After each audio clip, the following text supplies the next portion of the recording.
Je m'appelle Sophie et j'ai toujours pensé que ma vie était tranquille. Presque trop tranquille. Mariée depuis 15 ans à Philippe, un homme bien sous tout rapport. Notre quotidien était devenu une routine ennuyeuse. Philippe travaillait tard et nos conversations se limitaient souvent aux factures ou aux courses de la semaine. Je me sentais seule, mais jamais je n'avais envisagé de briser cet équilibre. C'est alors qu'il y eut cette rencontre. Paul, mon voisin de 70 ans, vivait seul depuis le décès de sa femme. Il y a quelques années, il était toujours aimable, avec un sourire gentil, mais je ne l'avais jamais vraiment remarqué jusqu'à ce jour-là. Un après-midi, alors que je rentrais des courses, je l'ai vu dans son jardin, luttant pour soulever un sac de terreau, sans réfléchir. Je me suis approchée pour lui proposer mon aide. « Vous n'auriez pas dû », dit-il en souriant. « Je peux me débrouiller », mais il accepta néanmoins mon assistance et nous avons commencé à parler. C'était simple, naturel. Paul avait cette manière de me mettre à l'aise, et en quelques minutes, je me suis retrouvée à rire avec lui. Ce qui ne m'était pas arrivé depuis longtemps, les jours suivants, je me surprenais à chercher des excuses pour passer près de chez Paul. Chaque fois que je le voyais, mon cœur battait un peu plus vite. Ses attentions discrètes, sa manière de me regarder, tout cela éveillait en moi des sentiments que je n'avais pas ressentis depuis des années. Il était plus âgé, bien sûr, mais il avait un charme certain, une sagesse dans son regard qui me captivait. Un jour, il m'invita à prendre un café chez lui.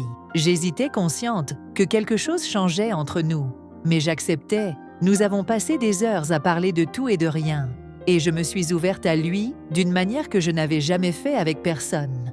Paul écoutait avec attention, ses yeux gris fixés sur moi, et à chaque mot que je disais, je sentais que notre complicité grandissait. Ce café devint une habitude. Je passais de plus en plus de temps avec lui, et sans que je ne m'en rende vraiment compte, je me sentais attirée par lui. Ses gestes étaient doux, et il semblait comprendre ce que je ressentais sans que je n'aie à le dire un après-midi. Alors que nous étions assis dans son salon, une ambiance différente s'installa entre nous. Le silence était lourd, chargé de cette tension que ni l'un ni l'autre n'osions nommer.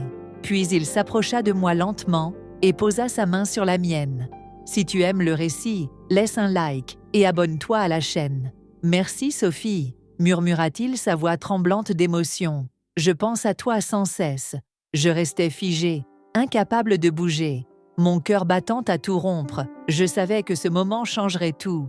Mais étrangement, je n'avais pas peur. J'avais envie de sentir ses bras autour de moi, de m'abandonner à cette nouvelle sensation qui m'envahissait. Alors sans un mot, je l'ai embrassé. Ses lèvres étaient douces et tout mon corps vibrait de désir. C'était la première fois que je trahissais Philippe. Et pourtant, à cet instant précis, je ne ressentais aucune culpabilité. J'avais l'impression de redécouvrir une partie de moi-même, une partie que j'avais longtemps ignorée. Nous avons passé l'après-midi en amble enlacés, et pour la première fois depuis des années, je me sentais vivante. Après cet après-midi passionné avec Paul, je suis rentrée chez moi, le cœur lourd et la tête pleine de questions. Philippe était encore au travail, comme toujours, et la maison était plongée dans un silence pesant. Je me suis assise sur le canapé, tentant de comprendre ce qui venait de se passer. J'avais franchi une ligne que je n'aurais jamais imaginé franchir, et pourtant, je ne regrettais rien. Les jours qui suivirent furent marqués par une étrange dualité. D'un côté, je continuais ma vie de femme mariée, m'occupant de la maison et jouant le rôle de l'épouse parfaite de l'autre. Je sentais monter en moi une passion que je n'avais jamais connue auparavant. Chaque rencontre avec Paul était un souffle d'air frais, un moment intense où je pouvais être moi-même, sans masque, sans prétention. Philippe, quant à lui, semblait complètement ignorant de ce qui se passait. Il rentrait toujours tard, absorbé par son travail, et nos conversations étaient aussi creuses qu'avant. Je savais que je devais mettre fin à cette relation avec Paul, mais chaque fois que je le voyais, mon désir pour lui reprenait le dessus. Un soir, alors que Philippe était encore au bureau, j'ai décidé de rendre visite à Paul. J'avais besoin de le voir, de sentir ses bras autour de moi, comme si cela pouvait me rassurer, me faire oublier la culpabilité qui commençait à poindre lorsque j'arrivais chez lui. Il m'accueillit avec ce même sourire qui me faisait fondre, et sans un mot, nous nous sommes embrassés. Cette fois-ci, tout était plus intense, plus désespéré. Chaque baiser semblait être un combat contre le temps, une manière de savourer chaque seconde volée. Nous savions que notre relation ne pouvait pas durer, mais cela ne faisait qu'alimenter notre passion.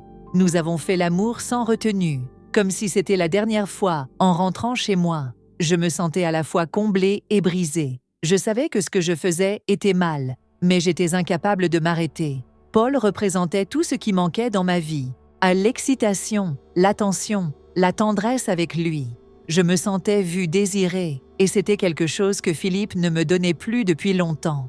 Les semaines passèrent, et je continuais à jongler entre ma vie avec Philippe et mes moments clandestins avec Paul. Chaque jour, le poids du secret devenait plus lourd à porter, et je me demandais combien de temps encore je pourrais continuer ainsi. Chaque fois que Philippe me parlait, je craignais qu'il ne découvre tout, que d'une manière ou d'une autre, il sente que quelque chose avait changé en moi. Mais Philippe ne voyait rien. Il continuait sa vie, comme si de rien n'était aveugle à ce qui se passait sous son nez. Cela me blessait d'une certaine manière. Comment pouvait-il ne pas remarquer que je n'étais plus la même, que je passais de plus en plus de temps à l'extérieur, que mon regard se perdait souvent dans le vide absorbé par des pensées que je ne pouvais lui partager.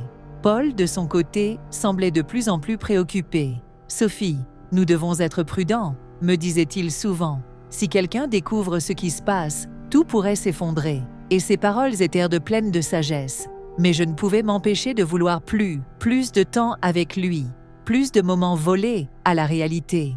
Les semaines qui suivirent furent marquées par cette tension constante, ce fragile équilibre entre le désir et la peur avec Paul. Chaque rencontre était un souffle de liberté, mais aussi un rappel du danger qui nous entourait. Nous savions tous deux que notre relation ne pouvait pas durer, mais le lien qui nous unissait était devenu trop fort pour être rompu facilement. Un après-midi, alors que nous étions allongés dans son lit, Paul me prit la main avec une douceur inhabituelle. « Sophie, je pense que nous devrions arrêter. Ce que nous vivons est beau, mais cela ne peut pas continuer. Je ne veux pas te causer de mal, et je sens que cela va finir par arriver. » Ces paroles résonnèrent en moi comme une claque. Je savais qu'il avait raison, mais l'idée de mettre fin à ce que nous partagions me terrifiait. « Je ne peux pas, » murmurai-je, le regard fuyant. « Avec toi, je me sens vivante. Paul, ce que j'ai avec Philippe n'est plus pareil. C'est devenu une routine, une cage-toi. Tu aimes ma bouffée d'air frais. » Paul soupira, visiblement partagé entre la raison et le cœur. « Sophie, je tiens à toi plus que tu ne peux l'imaginer. Mais ce n'est pas juste pour toi, ni pour lui.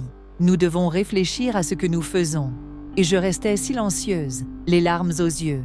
Paul avait raison, mais une partie de moi ne voulait pas écouter. Je me levai sans un mot, m'habillai rapidement et quittai sa maison. Ce fut la première fois que je partais sans l'embrasser, sans lui dire au revoir ce soir-là. En rentrant chez moi, je me sentais plus coupable que jamais. Philippe était là, assis à la table, un dossier de travail devant lui. Il leva les yeux vers moi et sourit. « Tu es rentré tôt aujourd'hui. Tout va bien. »« Oui, tout va bien, » répondis-je, une boule dans la gorge. Je m'efforçais de sourire, mais je savais que quelque chose avait changé pour la première fois. Je ressentais véritablement le poids de ma trahison. Ce que je faisais à Philippe, ce mensonge que je portais en moi, me rongeait. Les jours suivants furent difficiles. Je tentais d'éviter Paul, tout en sachant que mon cœur me trahissait à chaque seconde. Je pensais constamment à lui, à ses bras, à ses baisers. Mais la voix de la raison commençait à me rappeler. À l'ordre, je ne pouvais pas continuer. Ainsi, c'était injuste pour tout le monde. Un matin, après une nuit haïtée, j'ai pris une décision. Je ne pouvais plus vivre ainsi, déchirée entre deux mondes, deux vies. J'aimais Paul, mais je devais faire un choix. Je ne pouvais pas continuer à tromper Philippe et à me cacher derrière ces moments volés. J'ai donc décidé de rendre visite à Paul une dernière fois. En arrivant chez lui, mon cœur battait à tout rompre. Je savais que cette rencontre marquerait la fin d'une époque, d'une parenthèse de passion.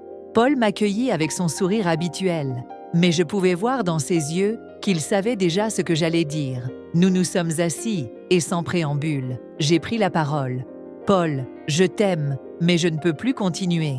Ainsi, ce que nous vivons est magnifique, mais cela ne peut pas durer. Je dois retrouver un sens à ma vie, avec ou sans Philippe.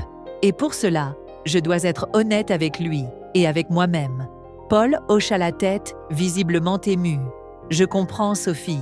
Je savais que ce moment arriverait. Sache que je ne regrette rien, Mais tu as raison. Il est temps que nous arrêtions. Nous nous sommes embrassés une dernière fois, avec une tendresse infinie, sachant que c'était la fin en quittant sa maison. Je sentis un poids se soule de mes épaules, mais aussi une tristesse profonde m'envahir. Je rentrais chez moi ce soir-là, avec un esprit plus clair, mais un cœur lourd. Je savais que la route ne serait pas facile, que je devrais affronter les conséquences de mes choix. Mais j'étais prête, j'avais trompé Philippe. Oui, mais je refusais de me laisser définir par cette erreur. Le lendemain, j'ai pris la décision de parler à Philippe. Ce ne serait pas facile, mais il méritait de savoir. Notre relation avait besoin de vérité, même si cela signifiait la fin de notre mariage. En m'asseyant face à lui, je sentis mes mains trembler, mais je pris une grande inspiration et commençai à parler. Les mots sortaient avec difficulté, mais ils étaient nécessaires. Philippe resta silencieux tout le long, le visage fermé, mais je pouvais voir la douleur dans ses yeux. À la fin de mon récit, un silence pesant s'installa. Philippe se leva et quitta la pièce, sans un mot, me laissant seule, avec mes pensées. Ce jour-là, j'avais peut-être perdu mon mariage, mais j'avais retrouvé une part de moi-même. Et quelque part, c'était déjà un nouveau départ. Le récit est terminé, mais si vous souhaitez écouter d'autres histoires de secrets et de mensonges, cliquez sur l'une des vidéos que vous voyez à l'écran et n'oubliez pas de vous abonner à la chaîne pour de nouvelles histoires chaque semaine.